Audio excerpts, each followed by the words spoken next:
और जो पहला मुकाबला भारत का हो रहा है वो चेन्नई में हो रहा है। इन पिचेस पर भारत के लिए मोहम्मद सिराज और बुमराह बहुत अच्छा काम कर सकते हैं और शार्दुल ठाकुर कर सकते हैं। ये वो गेंदबाज हैं जो पिच के ऊपर गेंद को छोड़ते नहीं है, गेंद को मारते हैं, हिट द डेक बोलते हैं उसको। इस हिसाब से ऑस्ट्रेलिया का अटैक भारत के खिलाफ पहले मुकाबले को लेकर बहुत अच्छा है। अटैक उनका नो डाउट इस वक्त टॉप क्लास है और टॉप क्लास अटैक के खिलाफ खेलना आसान नहीं होता है। और ये वही पिच है जिसमें मार्च में जो सीरीज हुई थी, आखिरी वनडे मुकाबला ऑस्ट्रेलिया ने खेला था, इंडिया को हराया था, 20 या 26 रन से हरा दिया था। सीरीज ऑस्ट्रेलिया जीता था। सूर्या आखिरी बार तीसरी बार लगातार 0 पर आउट हुए थे और यहाँ पर उनके फास्ट बॉलर्स ने विकेटें हासिल की थी। एडम जंपा ने 4 विकेटें हासिल की थी। कंप्लीट बॉलिंग अटैक है ऑस्ट्रेलिया का। भारत का देखना है कि भारत जो है अपने बॉलर्स में शार्दुल को खिलाता है या नहीं खिलाता है, क्या 3 स्पिनर के साथ खेलता है। इंडिया के ओपनर बड़े सॉलिड रहे। शुभमन अगर रहते हैं तो फिर वही कॉम्बिनेशन होगा पूरा।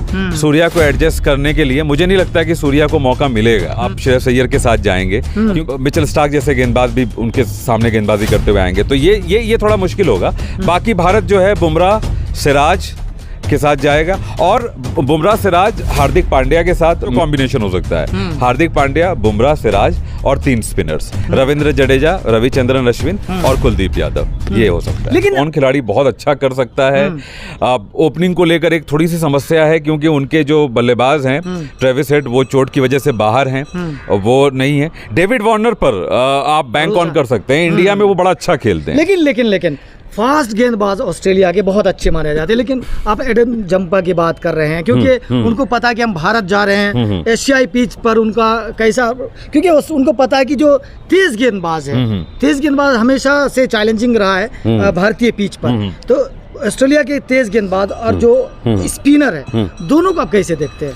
देखें, बहुत अच्छा अटैक है ऑस्ट्रेलिया का। अटैक बहुत सॉलिड अटैक है। बहुत मतलब मुझे लगता है कि उनके जैसे 3 तेज गेंदबाज किसी टीम के पास नहीं है। अगर नसीम शाह होते तो हम ये कह सकते थे कि शायद पाकिस्तान के पास 3 ऐसे तेज गेंदबाज हैं, क्योंकि भारत शमी, सिराज और बुमराह को एक साथ खिलाएगा नहीं। अगर ये तीनों खेलते तो शायद ये भी बेस्ट अटैक होता बॉलिंग का। मैं वही सवाल कर रहा था जो लेकिन हम आप जैसे आप जिस तरफ आप जा रहे हैं मैं उसी तरफ बात कर रहा हूँ, क्योंकि ऑस्ट्रेलिया एक ऐसी टीम है जिनके पास ऑलराउंडर्स बहुत अच्छे हैं। स्पिन गेंदबाजी की बात करें, एडम जंपा का आपने नाम लिया, लेकिन एक ऐसे गेंदबाज उनके पास हैं ग्लेन मैक्सवेल के नाम के, जो बहुत अटैकिंग क्रिकेटर हैं और साथ ही साथ उनकी ऑफ स्पिन गेंदबाजी ने अभी हालिया सीरीज में आपको दिखा दिया कि वो कितनी बड़ी एसेट हैं। वो दरअसल ऑस्ट्रेलिया के लिए वो काम कर सकते हैं जो 2011 में भारत के लिए युवराज सिंह ने किया। वो काम वो कर सकते हैं और ग्लेन मैक्सवेल बहुत खतरनाक खिलाड़ी होंगे। भारत को ये मार्कआउट करना पड़ेगा। सीनियर खिलाड़ी भी है, सीनियर खिलाड़ी हैं और उनके अंदर ना वो एक ऐसा कॉन्फिडेंस है, एक ऐसा एतमाद उनका झलकता है, आत्मविश्वास झलकता है कि वो बॉक डाउन नहीं होते। वो एक गेंद खेल कर आउट हो जाए कोई बात नहीं है। गेंदबाजी और फील्डिंग उनका बड़ा जबरदस्त स्ट्रेंथ है। Plus fast bowling, Mitchell Starc, Josh Hazlewood और उनके साथ साथ कप्तान पैट कमिंस, 3 आपके पास ऐसे गेंदबाज हैं जो 6.5 फीट के, ठीक है, 6.5 फीट के गेंदबाज हैं। और जो पहला मुकाबला भारत का हो रहा है वो चेन्नई में हो रहा है। अब देखें, ये बड़ा अहम पॉइंट है। अहम पॉइंट इसलिए है, चेन्नई का जो पिच है, जब उसके आप रिकॉर्ड्स खंगालेंगे तो आप पाएंगे कि वो गेंदबाज जो पिच पर गेंद को पटकते हैं, पेसर के लिए पेसर 2 तरह के होते हैं। एक होता है पेसर जो स्विंग कराता है, जो गेंद को है ना, हम जब क्रिकेट खेलते थे स्कूल में तो हमारे कोच कहते थे कि अब ऐसे हाथ लेके आना, कान के पास से हाथ गुजरना चाहिए और ऐसे उंगली ऊपर रहनी चाहिए और गेंद को ऐसे छोड़ देना। मतलब वो स्विंग कराने की बात करते थे कि नया बॉल है ना, कि गेंद पिच को किस करके छू करके चली जाती है, तो वो पिच है, ठीक है। तो एक वो गेंदबाज होते हैं और एक गेंदबाज होते हैं कि बॉल लेके पटकते हैं पिच पर, दे मारते हैं। ऑस्ट्रेलिया, साउथ अफ्रीका के गेंदबाज अमूमन ऐसे होते हैं क्योंकि उनकी बाउंसी पिचेस होती हैं, वो पिच पर पटक कर गेंदबाजों को, बल्लेबाजों को परेशान करते हैं। चेन्नई का पिच ऐसा है कि स्पिनर्स को मदद करता है और फास्ट बॉलर्स जो पिच में गेंदबाजी करते हैं, छू के निकलती है, जो पटकते हैं गेंद को, क्योंकि पिच टूटता है, क्रम्बल करता है चेन्नई का। ऐसे में ऑस्ट्रेलिया के पास ये गेंदबाज हैं जो इस पिच का बहुत फायदा उठा सकते हैं। इन पिचेस पर भारत के लिए मोहम्मद सिराज और बुमराह बहुत अच्छा काम कर सकते हैं और शार्दुल ठाकुर कर सकते हैं। ये वो गेंदबाज हैं जो पिच के ऊपर गेंद को छोड़ते नहीं है, गेंद को मारते हैं, हिट द डेक बोलते हैं उसको। तो इस हिसाब से ऑस्ट्रेलिया का अटैक भारत के खिलाफ पहले मुकाबले को लेकर बहुत अच्छा है। अटैक उनका नो डाउट इस वक्त टॉप क्लास है, और टॉप क्लास अटैक के खिलाफ खेलना आसान नहीं होता है। और आपको एक बात और मैं बता दूं, ये वही पिच है जिसमें मार्च में जो सीरीज हुई थी, इस पर आखिरी वनडे मुकाबला ऑस्ट्रेलिया ने खेला था, इंडिया को हराया था 20 या 26 रन से हरा दिया था। सीरीज ऑस्ट्रेलिया जीता था। इसी पिच पर सूर्या आखिरी बार, तीसरी बार लगातार 0 पर आउट हुए थे, और यहाँ पर उनके फास्ट बॉलर्स ने विकेटें हासिल की थी। एडम जम्पा ने 4 विकेटें हासिल की थी।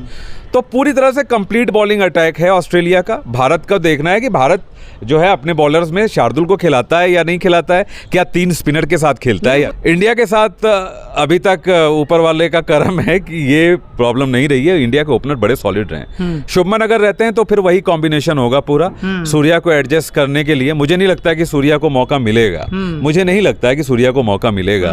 आप श्रेयस अय्यर के साथ जाएंगे, क्योंकि सूर्य कुमार यादव वर्सेस ऑस्ट्रेलिया वो चीज़ थोड़ा सा दिमाग में होगी, है ना। और मिचेल स्टार्क जैसे गेंदबाज भी उनके सामने गेंदबाजी करते हुए आएंगे, तो ये थोड़ा मुश्किल होगा। बाकी भारत जो है बुमराह, सिराज के साथ जाएगा, और बुमराह, सिराज, हार्दिक पांड्या के साथ मेरा जो कॉम्बिनेशन हो सकता है, हार्दिक पांड्या, बुमराह, सिराज और 3 स्पिनर्स, रविंद्र जडेजा, रविचंद्रन अश्विन और कुलदीप यादव, ये हो सकता है। लेकिन अब सवाल ये है कि जब वर्ल्ड कप शुरू होने से पहले जो माहौल बनता था, आपने देखा होगा, चाहे जो भी देश वर्ल्ड कप की मेजबानी करता है, गहमा गहमी होती है, लोगों में उत्साह होता है। लेकिन इस बार जो शायकीन है उनको मजा नहीं आ रहा है, क्योंकि स्टेडियम, आपने पिछला मैच पाकिस्तान, न्यूजीलैंड और इंग्लैंड का देखा होगा, स्टेडियम खाली, कुर्सी खाली है। ऐसा क्या हो गया अचानक? देखें, अभी बिल्डअप हो रहा है। एक तो चीज़ ये कि बिल्डअप हो रहा है, प्लस न्यूजीलैंड और इंग्लैंड का जो मैच हुआ, एक तो वर्किंग डे था। दूसरी बात ये है कि आप 2 बजे का मैच शुरू हो रहा है, 2 बजे हो रहा है, ठीक है, वर्किंग डे, वो भी गुजरात में। गुजरात की जो पब्लिक है ना, वो अपना काम, स्टेडियम बड़ा, वो अपना बात है, इसलिए नहीं, वो अपना काम नहीं छोड़ती है। आप ये देखें कि सेकेंड इनिंग जब शुरू हुई, जब ऑफिस आवर्स खत्म हुए, तो 48-50 हज़ार लोग आ गए थे मैदान पे। 50,000 लोग जानते हैं कितने होते हैं? जो दूसरे मुल्कों की क्रिकेट होती है ना, वहां पर 50,000 में पूरा मैदान भर जाता है और लगता है कि हाउसफुल हो गया। और आपने जब 1,32,000 की कैपेसिटी का मैदान बना लिया है, तो वहां पर 80,000 भी बैठेंगे तब भी खाली लगेगा। ठीक है, पाकिस्तानी जोक बना रहे हैं कि इतना तो भीड़, हमारे यहाँ जलेबी लेने में लोग लगा देते हैं, भीड़ नहीं, ये देखें, ये मीम और ये जलेबी और ये जोक की बात अलग है ना। जोक तो इस पे भी बन रहा है कि नंबर 11 को आउट करके हारिस रऊफ इतना ज़्यादा सेलिब्रेट क्यों कर रहे थे।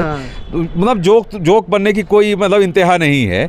और 50,000 बंदे जो हैं वो कम नहीं होते हैं, है ना। अहमदाबाद की ओपनिंग, हाँ, ये बात जरूर हुई कि वर्ल्ड कप की ओपनिंग सेरेमनी नहीं हुई, उसको लेकर जरूर सवाल उठा।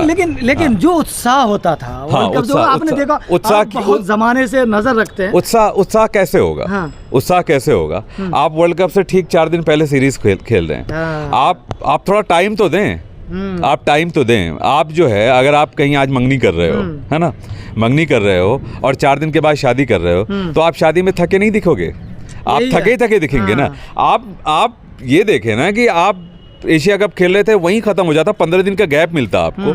और सिर्फ इंडिया की बात नहीं है, ऑस्ट्रेलिया साउथ अफ्रीका से खेल कर आ रहा है, न्यूजीलैंड इंग्लैंड से खेल रहा है, ये वहाँ खेल रहे हैं, बांग्लादेश वहाँ खेल रहा है, सारे क्रिकेट खेल रहे हैं। आप वर्ल्ड कप क्या होता था? वर्ल्ड कप एक फेस्टिवल की तरह आता था। वर्ल्ड कप एक फेस्टिवल की तरह आता था। वर्ल्ड कप जैसे कहते हैं ना कि भारत में जैसे त्यौहार है, उसी तरह से त्यौहार, और ये वर्ल्ड क्रिकेट का एक त्यौहार होता था। लेकिन आप इतनी क्रिकेट खेल रहे हैं, वर्ल्ड कप का फाइनल 19 को खत्म हो रहा है, 19 नवंबर को। 23 नवंबर से आप T20 सीरीज शुरू कर रहे हैं, ठीक है। आपका वर्ल्ड कप शुरू हो रहा है, उससे 4 दिन पहले आप ऑस्ट्रेलिया से सीरीज खेल रहे हैं। आप बिल्डअप क्या चाहते हो? मतलब पब्लिक से आप उम्मीद तब रखते हो ना जब कोई चीज़ आप उनको सर्व करते हो, जिसे टिपिकल जबान में कहते हैं कि आप जो परोस रहे हो, है ना। तो उसमें फ्रेशनेस कहाँ से आएगी जब आप कोई गैप नहीं रखोगे, है ना। आप तो लगातार क्रिकेट की उनको आदत उनको पड़ी हुई है। आखिरी 2-3 सवाल कल अगर जो मैच मुकाबले में टॉस अगर भारत जीतता है, तो बैटिंग या फील्डिंग?